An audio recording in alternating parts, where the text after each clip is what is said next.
Hey, how's it going guys? Chris here with another one of those Battlefield 1 weapon guides, and today we're going to be checking out one of the new Turning Tides DLC guns, called the Farquhar Hill, a weapon that you'll find under the Medic class, which was one of the first semi-automatic rifles to be designed in the early 20th century. So the Farquhar Hill Rifle was originally designed to use a recoil operated system, but was later changed due to unreliability issues, to utilise a gas operated action instead, using a fairly complex mechanism with multiple springs. Although this would still be a little bit complex, the newer gas piston function gave the updated version of the rifle steadier recoil when fired, theoretically allowing the gun to be compatible with a wider range of powder charges. The updated Farquhar Hill was also made to fire the standard 303 British round, instead of the 8mm bullet it was originally chambered for, and it typically held a total of 19 cartridges within its pretty funky looking cone-shaped drum magazines, which could be removed and replaced by simply pressing and holding two catches on the front and back of the drum. To provide the user with more stability, the rifle also featured its own wooden vertical foregrip underneath the barrel, which could actually be adjusted to fit the wielder's preference by manually screwing the foregrip into one of the several holes along the rail, granting the ability to alter its position to fit the user's needs. And should they encounter an enemy in a close range situation, the Farquhar Hill also had a bayonet mount below the front part of the barrel to fit a blade for use in CQC. The Farquhar Hill Rifle was developed in Great Britain by two guys, Colonel Mowbray G. Farquhar and gunsmith Arthur H. Hill, which is where the gun gets that name from. It was patented in 1908 in the UK and the next year in the US, but that was for the original long recoil operated design, which was scrapped in 1911 and replaced by the more reliable gas operated system instead, which offered softer recoil. The gun was tested by the British Army and further refined over the following years during the Great War. And after several trials, including a few frontline troop trials, the gun performed reasonably well and was found to be suitable for military use, seeing some limited service with the British Royal Flying Corps and used by aviators and observers in a similar way to how the Germans used Mauser's Selbstlader and the Mondragon rifles. It took quite a bit of time, but the Farquhar Hill was finally officially adopted by the British Army in 1918, designated as the Rifle 303-inch Pattern 1918. And they ordered about 100,000 units to be used by British forces. But with the war ending in the very same year, this order was cancelled, as production hadn't really kicked off, and a new assessment later determined that even the perfected Farquhar Hill rifle probably would have been a bit too complicated and too lightly built to survive hardened service, and so this meant that there weren't many Farquhar Hill rifles manufactured overall, making it a rare weapon to find in present day. If you want to unlock the Farquhar Hill to use in Battlefield 1, you're first going to need the Turning Tides DLC, which you can buy standalone or as part of the Premium Pass. And once you've got that, you'll be able to work towards those two separate variants of the rifle, which have their own unique assignments. To unlock the Storm variant, you're going to have to kill 25 enemies with the M1907 SL Trench, so just run around in the game mode of your choice and rack up the kills with that variant. And you'll also need to perform 10 revives within a round, which can be done with that medical syringe. To get the Farquhar Hill Optical variant, this can be unlocked by performing 25 headshots with the Farquhar-Hill Storm variant, which you'll need to unlock first for this task. And you'll also need to complete 20 squad orders too. So just follow out those orders issued by squad leaders, or yourself if you're the squad leader, and you should get this one done and dusted in no time.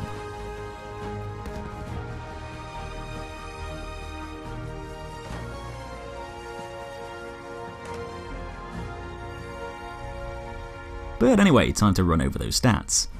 The Farquhar Hill Rifle deals a fairly moderate amount of damage, allowing it to dish out a slightly higher amount at close to medium ranges, but a tad less than some of the others further away.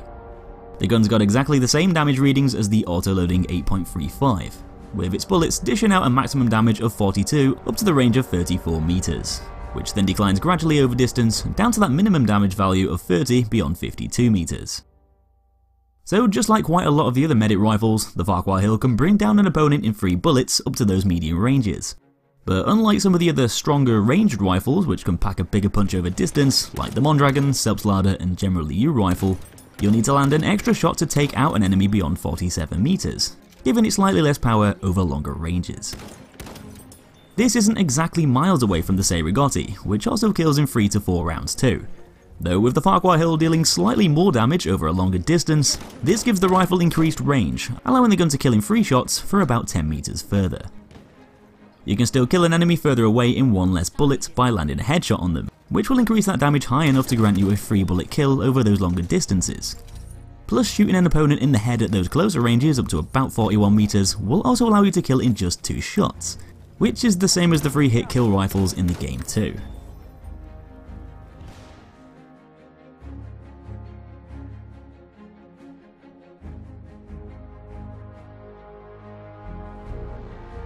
Shooting at the same speed as the Mondragon, the Farquhar Hill has a relatively slow fire rate of just 257 RPM, so it's about 40% slower than the autoloading 8.35, which shares the exact same damage output.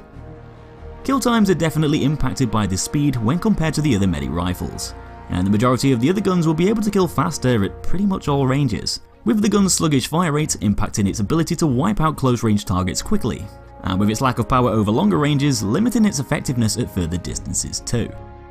The Farquhar Hill will kill at a similar speed to the Mondragon rifle up to about 40 meters, which isn't particularly very fast as it is. But because you'll need to land an extra 4th shot to kill further away, this puts you at a disadvantage when taking on ranged targets too, and so this might make the Farquhar Hill a slightly less effective weapon to use for winning one-on-one gunfights. Being able to fire those bullets out at 800 meters per second does however give the gun a bit of an advantage over quite a lot of the other medic rifles with lower muzzle velocities like the autoloading 8.35 and the Sabre Gotti. Your bullets are going to reach your target faster, and so you won't need to lead player movements and account for that travel time quite so much, making the Farquhar Hill a tad easier to use over distance, having the same bullet travel speed as those 3-shot kill rifles. Though one thing to point out is that the Farquhar Hill actually has a surprisingly slow deploy time of 1.1 seconds, which is actually a kinda similar draw speed to the support LMGs. This means that it's not exactly a very mobile gun to swap over to, so it's probably best to keep this in mind when you're switching to and from secondary weapons and gadgets, especially if you're out in the open within those enemy sightlines.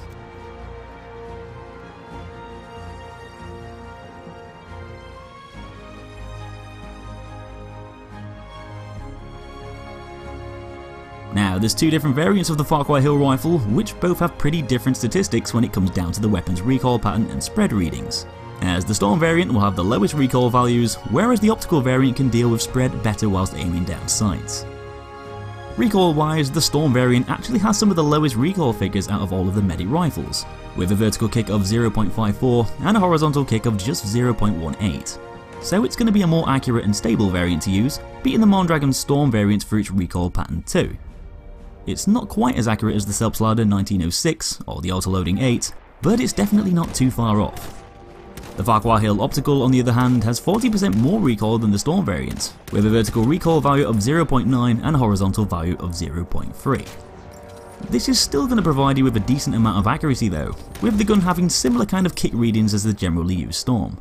And although it's not going to feel quite as manageable to use as the Farquhar Hill Storm, having more vertical kick than the average medic rifle, it should still be a fairly accurate gun nevertheless, with those moderate side-to-side kick values.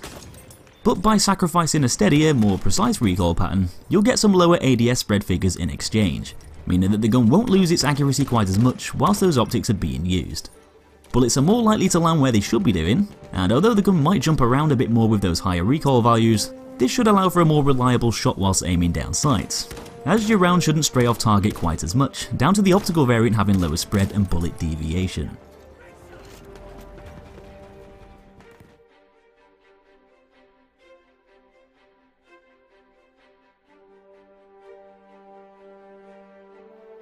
One of the best tricks the Farquhar Hill has up its sleeve is the ability to hold quite a lot of ammunition. The rifle's drum magazines have an overall capacity of 19 rounds each, with an extra cartridge being available to use when stored in the chamber after a tactical reload. And as far as medic weapons go, this is a pretty nice amount of shots to have, with a lot of the others only being able to hold between about 5 to 10 bullets at any given time. The Self-Slider M1916 has a slight advantage, being able to hold 6 rounds more, but you've still got plenty of shots to take down several opponents and do what you need to do, without being put into as many vulnerable positions. Because the Farquhar Hill uses drum magazines, you can also refill the gun up to its 20 round capacity in one moderately quick reload too. And you don't really have to worry about scrambling around with stripper clips or individual bullets, which might increase reload times and generally put you in some awkward situations. Reloads aren't exactly the snappiest things to perform when using the Farquhar Hill, but at least they're going to be consistent, and they probably won't need to be done quite as often, down to you having a few more bullets per magazine to begin with. Having more ammo available to use in gunfights is always going to increase the odds of you surviving longer, cutting down periods of vulnerability and providing you with the firepower you need to take on multiple enemies one after the other without interruption. But anyway, in conclusion, the Farquhar Hill Rifle is a bit of a good all-rounder type weapon, as it doesn't particularly do anything brilliantly, but at the same time the gun can still prove itself to be a worthy choice to use in a variety of different situations.